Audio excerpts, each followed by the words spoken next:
paz de Cristo esteja em seu coração, em sua casa, em sua família, em seu casamento. Hoje nós vamos começar o nosso estudo nas cartas de Paulo. Na segunda carta de Paulo aos Coríntios. Seja muito bem-vindo. Fico muito feliz de ter você aqui comigo para juntos aprendermos um pouquinho das Sagradas Escrituras. Hoje, o nosso estudo e a nossa leitura será na Epístola de Paulo, na segunda Epístola de Paulo aos Coríntios, capítulo 1. Paulo, apóstolo de Cristo Jesus, pela vontade de Deus, e o irmão Timóteo, a igreja de Deus que está em Corinto, com todos os santos de toda a Acaia. A vocês, graça e paz da parte de Deus, nosso Pai, e do Senhor Jesus Cristo.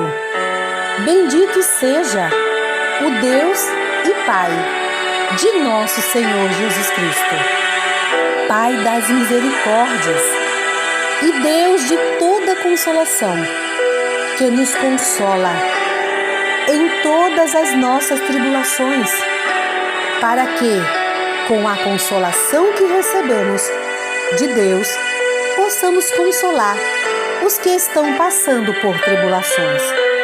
Pois assim como os sofrimentos de Cristo transbordam sobre nós, também por meio de Cristo transborda a nossa consolação. Se somos atribulados, é para a consolação e salvação de vocês. Se somos consolados, é para a consolação de vocês, a qual lhes dá paciência para suportarem os mesmos sofrimentos que nós estamos padecendo. E as nossas esperanças em relação a vocês está firme, porque sabemos que, da mesma forma como vocês participam dos nossos sofrimentos, participam também da nossa consolação. Irmãos, não queremos que vocês desconheçam as tribulações que sofremos na província da Ásia, as quais foram muito além da nossa capacidade de suportar, ao ponto de perdermos a esperança da própria vida. De fato, já tínhamos sobre nós a sentença de morte, para que não confiássemos em nós mesmos, mas em Deus, que ressuscita os mortos. Ele nos livrou e continuará nos livrando de tal perigo de morte. Nele temos colocado a nossa esperança de que continuará a livrar-nos, enquanto vocês nos ajudam com as suas orações. Assim, muitos darão graças por nossa causa, pelo favor a nós concedido em resposta às orações de muitos. Este é o nosso orgulho, a nossa consciência, dá testemunho de que nos temos conduzido no mundo, especialmente em nosso relacionamento com vocês, com santidade e sinceridade provenientes de Deus, não de acordo com a sabedoria do mundo, mas de acordo com a graça de Deus. Pois nada lhes escrevemos que vocês não sejam capazes de ler ou entender. E espero que, assim como vocês nos entenderam, em parte, venham a entender plenamente que podem orgulhar-se de nós, assim como nós orgulharemos de vocês no dia do Senhor Jesus. confiando nisso e para que vocês fossem duplamente beneficiados, planejava primeiro visitá-los em minha ida à Macedônia e voltar a vocês, vindo de lá, para que me ajudassem em minha viagem para a Judéia. Quando planejei isso, será que o fiz levianamente? Ou será que faço meus planos de modo mundano, dizendo ao mesmo tempo sim e não? Todavia, como Deus é fiel, nossa mensagem a vocês não é sim e não, pois o Filho de Deus, Jesus Cristo, pregado entre vocês, por mim e também por Silvano e Timóteo, não foi sim e não, mas nele sempre houve sim, pois quantas forem as promessas feitas por Deus, tantas tem em Cristo o sim. Por isso, por meio dele, o amém é pronunciado por nós, para a glória de Deus. Ora, é Deus que faz que nós e vocês permaneçamos firmes em Cristo. Ele nos ungiu, nos selou como sua propriedade e pôs o seu Espírito em nossos corações, como garantia do que está por vir. Invoco a Deus como testemunha de que foi a fim de poupá-los que não voltei a Corinto. Não que tenhamos domínio sobre a sua fé, mas cooperamos com vocês, para que tenham alegria, pois é pela fé que vocês permanecem firmes. Maravilhoso este capítulo de 2 Coríntios, epístola de Paulo, cartas de Paulo aos Coríntios. Precisamos entender o contexto deste capítulo, desta carta, desta epístola escrita aos Coríntios. Conheço muitas pessoas que dizem que não lê a Bíblia, a Sagrada Escritura, porque não conseguem entender. E existem também muitas pessoas sendo enganados ou enganadas por pessoas que manipulam a palavra de uma forma errada. Não tem o entendimento, às vezes realmente ele quer usar a palavra de uma forma errada e às vezes é porque também não busca, né? Não tem o interesse de ir atrás das informações. Mas aqui no meu canal você terá a oportunidade de entender quem é o autor desta segunda epístola de Paulo aos Coríntios. É Paulo.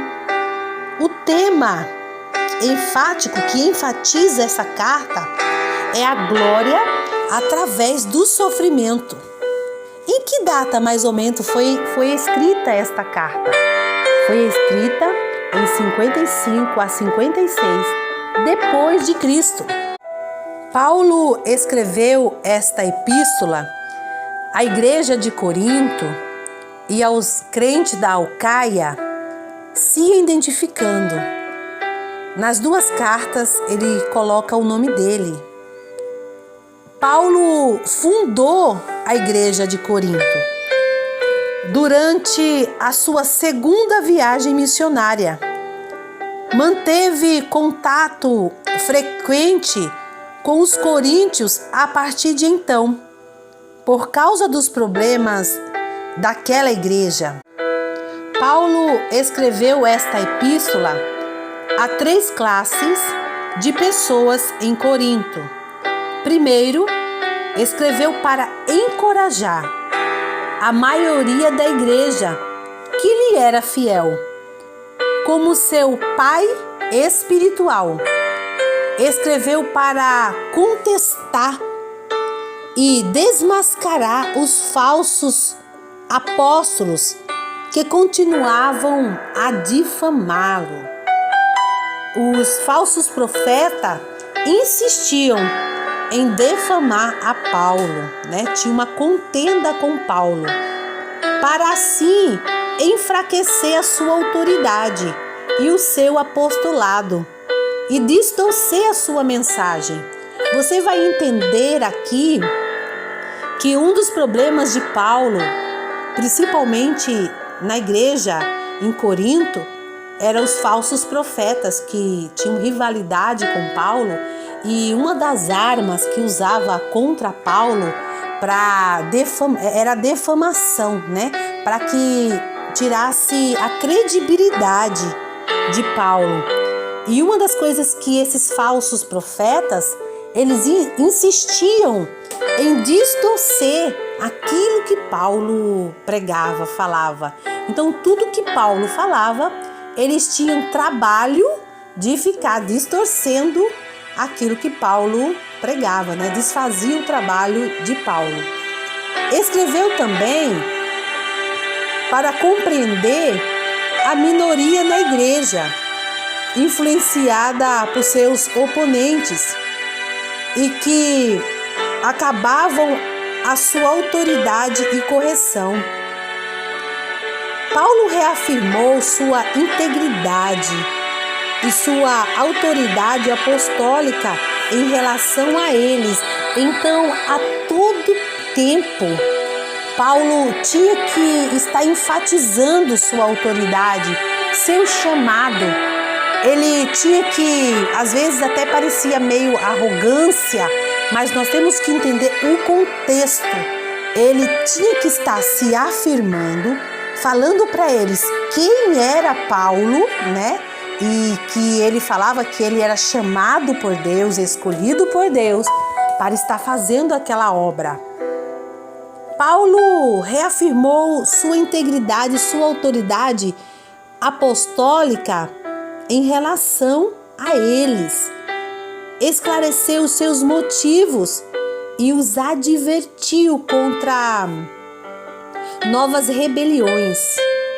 Então, você entende que tudo que, desde os primórdios, né? Desde o passado, a igreja primitiva, ela já sofria isso. Ela já sofria, vamos dizer assim, com este problema de pessoas tentando atrapalhar.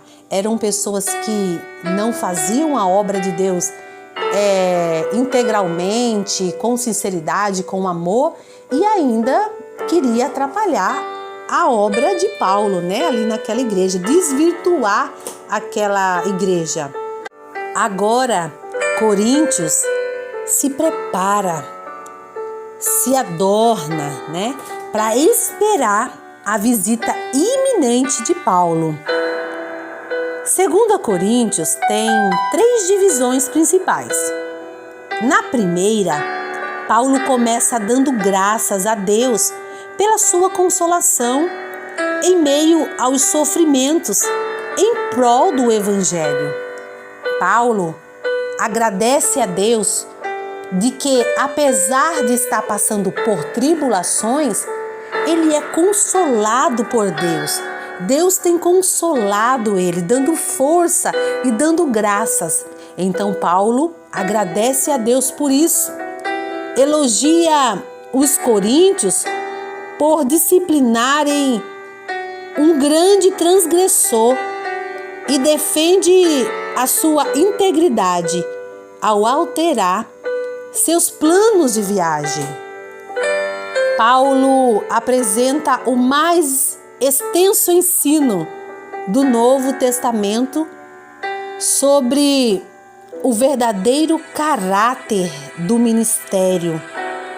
Ele fala sobre o que é a obra de Deus, né? Qual é o seu chamado, para que ele foi chamado. E ele começa a mostrar para os coríntios que ele é íntegro. Ele faz com amor, por amor, sem interesse. A todo tempo, Paulo tem que estar visando isso e falando isso, porque existem opositores que a todo tempo estão trabalhando contra Paulo.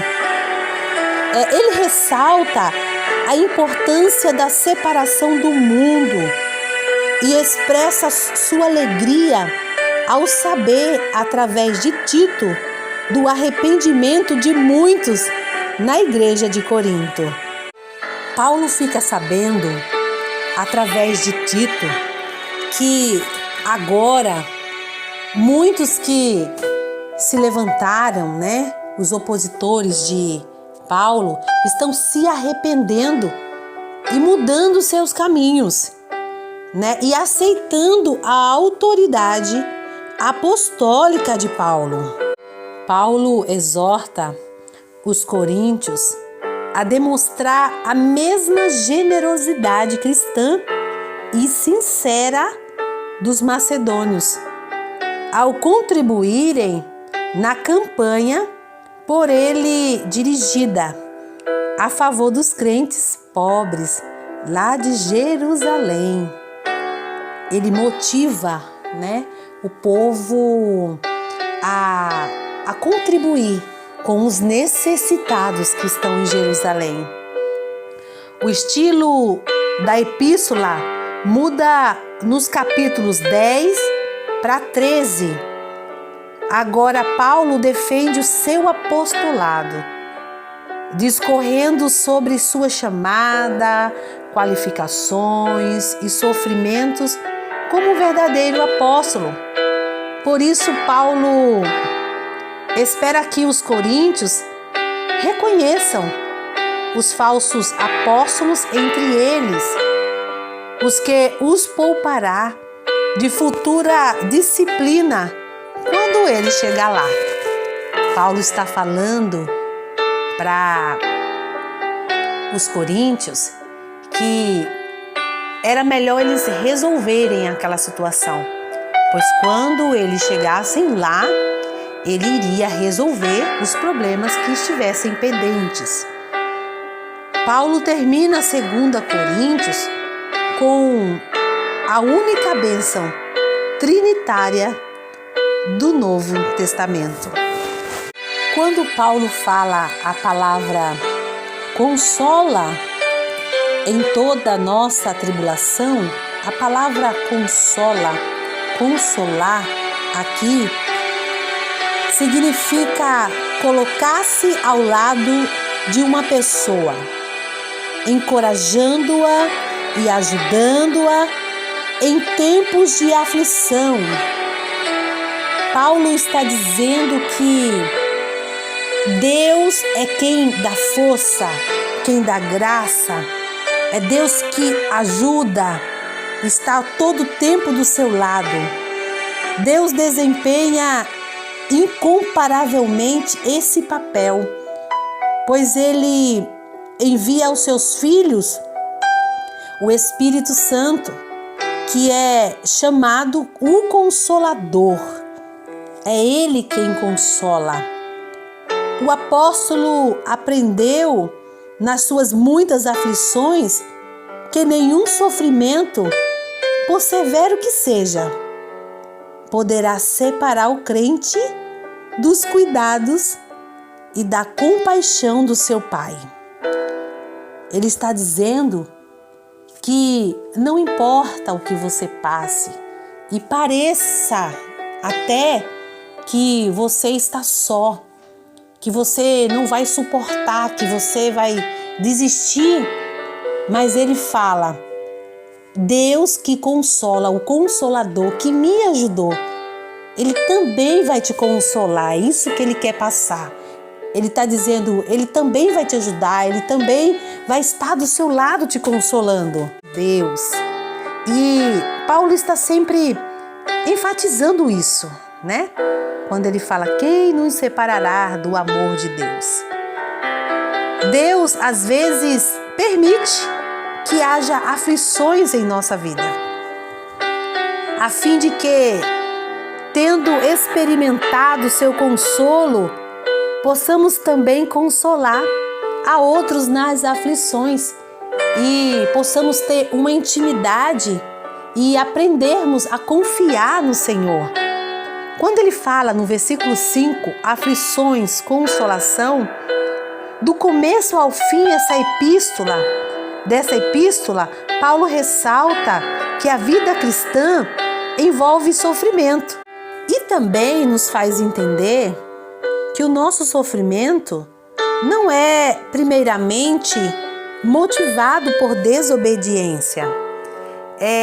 Existe uma grande crença em nosso meio de que todo e qualquer sofrimento que enfrentamos seja por nossa desobediência, porque fizemos alguma coisa que desagradou a Deus. Nós temos que entender que nem sempre Jó sofreu não por ser desobediente, mas por ser obediente, por ser servo de Deus. Ele foi provado para ser aprovado, né? Porque Satanás duvidou da sua fidelidade. Então, algo que nós devemos também tirar do nosso meio, esse pensamento, esse entendimento de que tudo que sofremos seja pecado, seja um pecado que eu cometi ou que alguém cometeu. Porque Jó foi assim, né?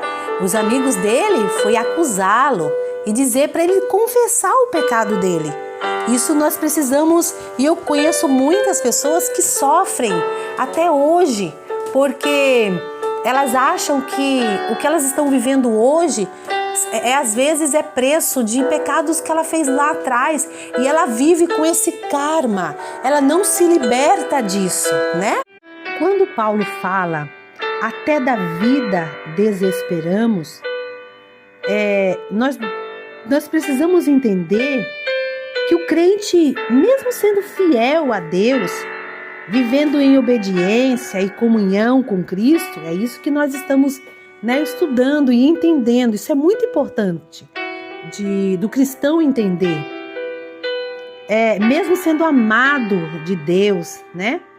Ainda assim, ele pode passar por experiências envolvendo perigo, medo, ansiedade. Chegou um momento na vida de Paulo que Paulo achou que ia morrer. Ele achou que ele não ia se safar, né? Daquela situação, que ali seria o fim dele. E isso mostra a nossa humanidade, mostra quem nós somos, né? Mesmo tendo fé, mesmo estando em Deus, às vezes diante do nosso problema, nós nos desesperamos, às vezes até a fé desfalece, né? Então, diante da circunstância, estas que nos oprimem, além da nossa capacidade humana de resistir. Quando aflições severas ocorrem em nossa vida, não devemos pensar que Deus nos abandonou ou deixou de nos amar. Ao invés disso, devemos lembrar-nos de que essas mesmíssimas coisas aconteceram aos fiéis, aos servos de Deus, no Novo Testamento. Isso é muito bom, né? Nós estudarmos esta passagem, essa situação de Paulo, nos faz entender que nós não somos melhor do que ele, né? Que estamos sujeitos às aflições, à perseguição. Como Jesus falou, que neste mundo nós teríamos aflições.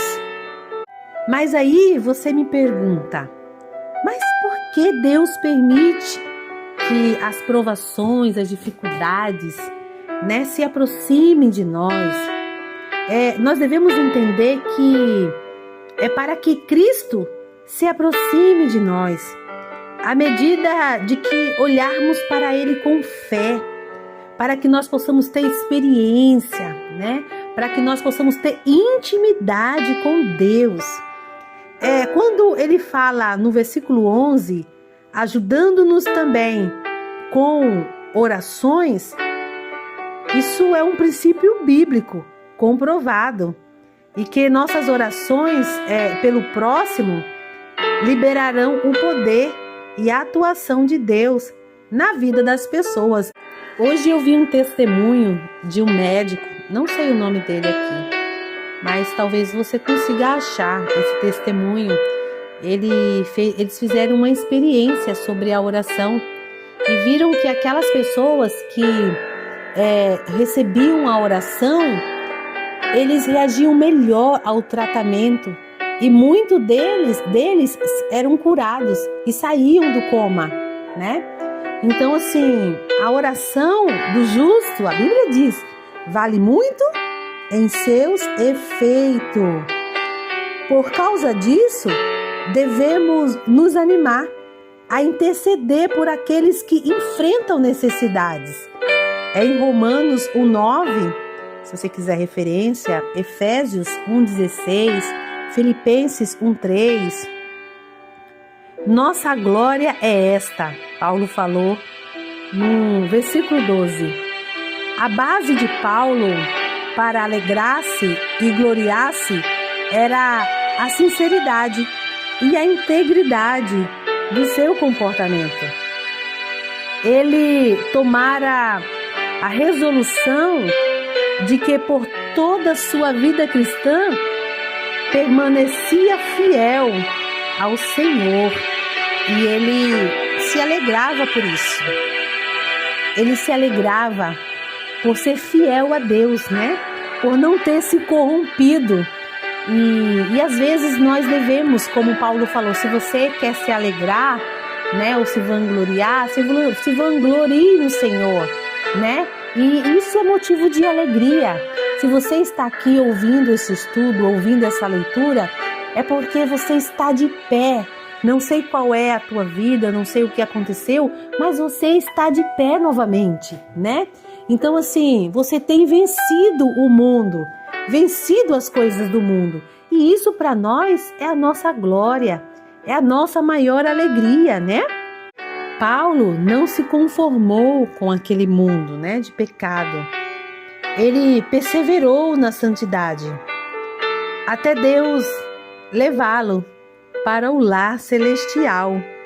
Na vida eterna futura, nossa maior alegria será a consciência de termos vivido a nossa vida com simplicidade e sinceridade de Deus, sempre com sinceridade, por Cristo nosso Senhor.